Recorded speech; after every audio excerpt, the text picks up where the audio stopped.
சித்த மருத்துவர் டாக்டர் சண்முகம், விழுப்புரம். நீண்ட நாட்கள் ஆரோக்கியமாக வாழவும், புற்றுநோய் போல பல நோய்கள் வராமல் இருக்கவும் ஒரு சிறந்த வழி விரதம். இந்த விரதம் பற்றிய ஆராய்ச்சி ஜப்பான் மருத்துவ விஞ்ஞானி இதற்காக நோபல் பரிசை பெற்றிருக்கிறார்.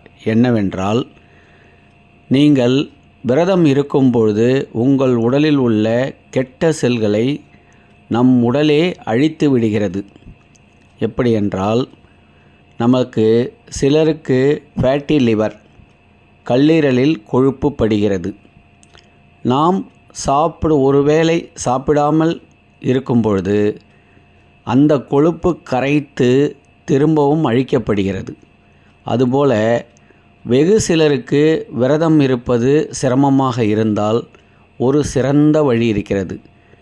இரவு உணவை கூடிய சீக்கிரம் 7:30 மணிக்கு முடித்துவிட்டு காலை 7:30 மணி வரை, கிட்டத்தட்ட 12 மணி நேரம் நாம் இரவு தூங்குகிறோம் இல்லையா? இந்த நீண்ட இடைவெளி 12 மணி நேரம் ஃபாஸ்டிங், இதுவே சிறந்த வழி. ஏனென்றால் பாரம்பரியமாக செய்யப்பட்ட விரத முறைகள் இப்போ வழக்கு ஒழிந்துவிட்டது.